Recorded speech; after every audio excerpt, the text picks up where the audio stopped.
4.1 Introduction. According to the World Development Report 2010, a large proportion of India's population lives below the poverty line. To reduce the extent of poverty, Indian government has made a provision to supply essential goods at a reasonable price to them.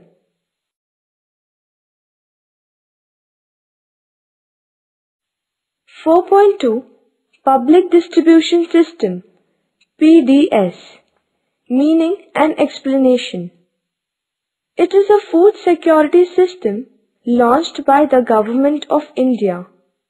Through this system, food items like wheat, rice, sugar, etc., as well as non-food items like clothes, kerosene, etc., are distributed at subsidized rates among the needy people in India.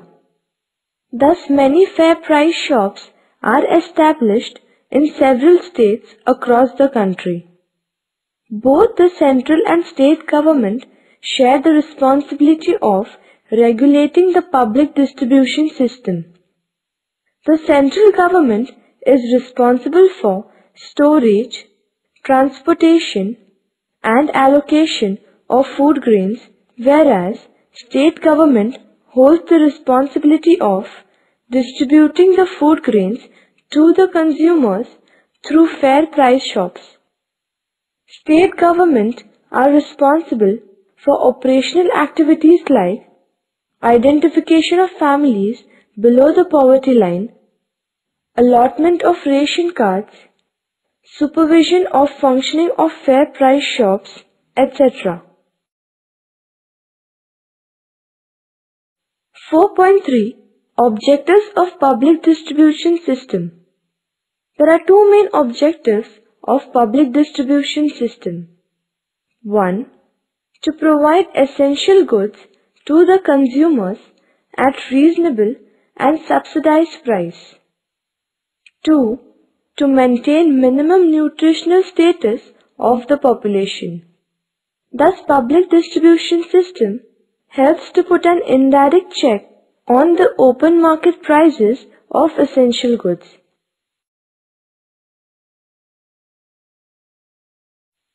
(4.4) Progress of public distribution system. Public distribution system has come into existence soon after the Bengal famine in 1943. Through this system, a network of fair price shops is established to distribute food grains in the country. In India, the number of fair price shops was nearly 47,000 in 1960. It increased from 4.58 lakhs in 1999 to 4.74 lakhs in 2002 and 4.99 lakhs in 2011. The offtake from public distribution system was nearly 19 million tons of food grains in 1991 to 92, but recently it has declined. It is because the difference between the open market prices of wheat and rice and price determined by public distribution system is reduced. 4.5 Drawbacks of public distribution system. 1. Limited benefits to the poor. Under PDS, food grains are provided to ration card holders only. These ration cards are issued on the basis of residential address. So seasonal migrant workers and homeless people are not able to get its benefits.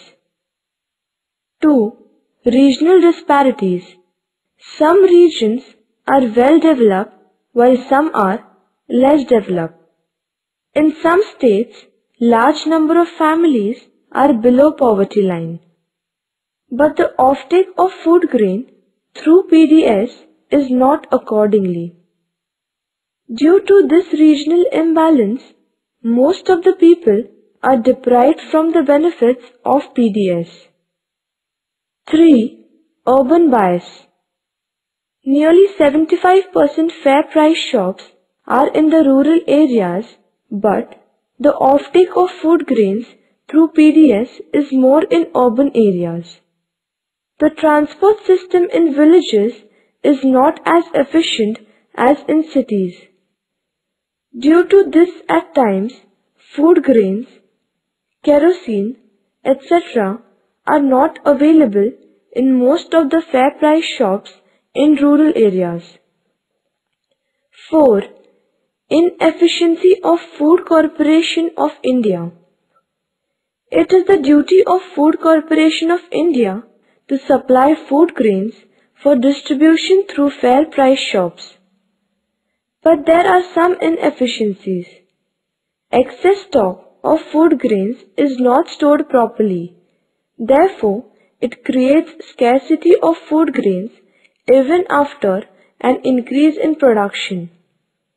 There is a pressing need to eliminate these drawbacks.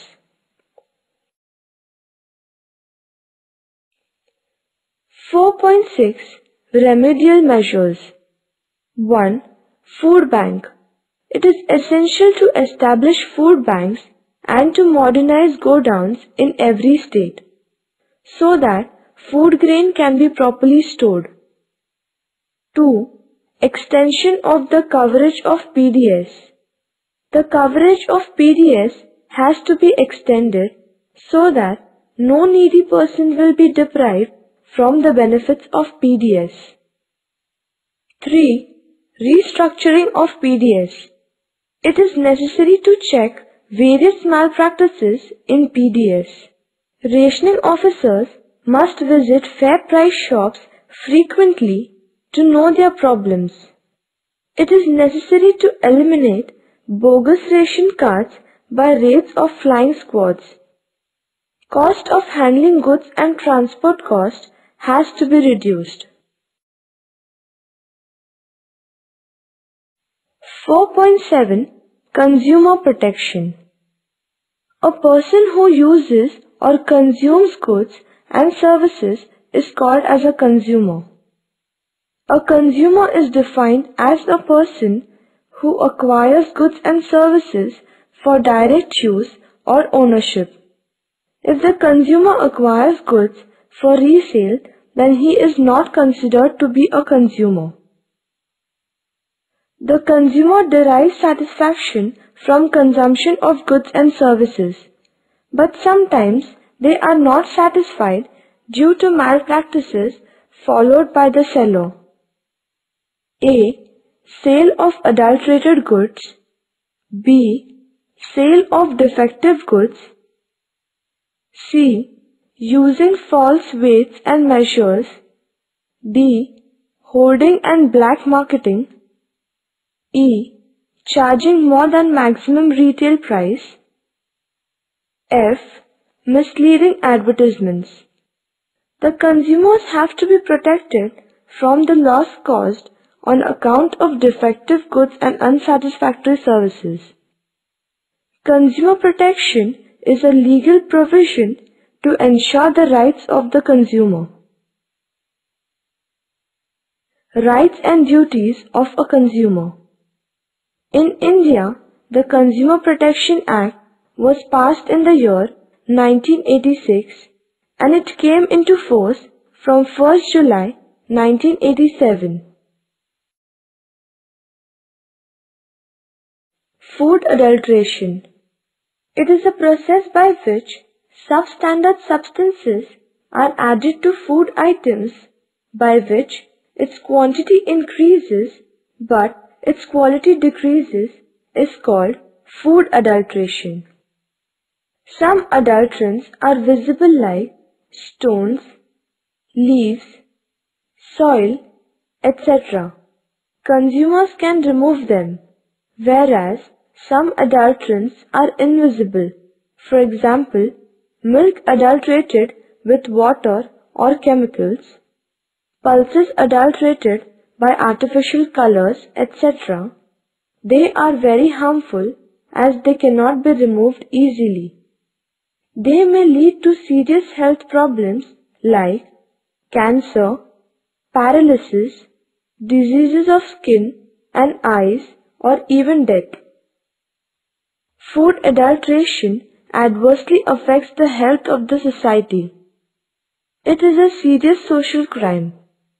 Therefore, it is a moral responsibility of all of us to restrict food adulteration for healthy and strong India.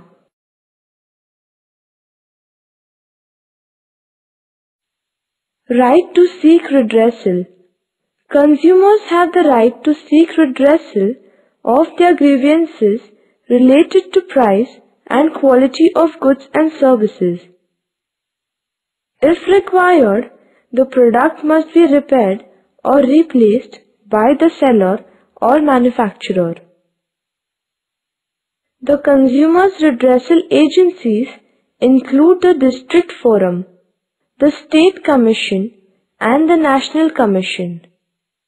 The Supreme Court is the final court of appeal and verdict. Right to consumer education. The consumers must know about the relevant laws to prevent unfair trade practices and to follow the procedure while making complaint. Right to clean environment. Everyone has the right to enjoy a pollution-free environment. If anybody creates pollution by means of garbage, air, water, noise, etc., a consumer has the right to lodge a complaint and to seek its redressal. Main objectives of Consumer Protection Act. 1. Providing better and all-round protection to consumers. 2. Making provisions for a simple and speedy machinery for redressal of consumers' grievances. It provides a statutory recognition to the following rights of consumers. Rights to safety. The consumer should be protected against goods and services which are hazardous to health. For example, protection from defective vehicles, inferior electrical appliances, harmful pesticides, etc. Right to be informed. The consumer must be provided with accurate information about quality, purity, price, quantity, and the standard of goods and services. Right to choose. Consumers have the right to make a choice from variety of goods and services as per their purchasing power and preferences. Right to be heard. Consumers have the right to be heard by manufacturers and dealers about their opinions on production. Duties of a consumer. Be quality conscious and aware of rights to restrict business malpractices. Beware of misleading advertisements. Insist the seller to give a bill, receipt, and guarantee card. Compare the quality, price, durability, after-sales services, etc. of the product. Carefully inspect variety of goods and make the best choice. In India, 24 December is the National Consumers Day, while 15th March is World Consumers Day. Lok Adalat is an effective source of rapid redressal in our country. Consumers' protection is a social responsibility. So various consumer organizations are actively functioning worldwide. Targeted Public Distribution System.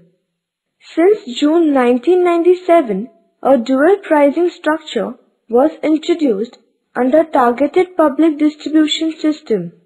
Accordingly, the target was to distribute food grains at reasonable prices to the needy families above poverty line, at a very low price to the families below poverty line. A ration card is essential to obtain food grains through public distribution system. It has the information of number of family members, and accordingly food grains are supplied through particular fair price shop. The government of Maharashtra provides a ration card of a particular color as per the economic status. Generally, white ration card is given to those families whose annual income is more than rupees 1 lakh. They are excluded from the benefits of public distribution system due to high economic status. An orange ration card is provided to those families whose annual income is between 25,000 to 1 lakh. They get 5 kg rice, 5 kg wheat and 2 liter kerosene per month at lower rates than the market price. Families below poverty line have yellow ration card. They get 25 kg rice and 10 kg wheat every month at a subsidized rate. Under Antyodaya scheme, very poor people are provided with food grain at the lowest price. Under Niradhar Yojanas, senior citizens below poverty line are provided 10 kg rice free per month through PDS.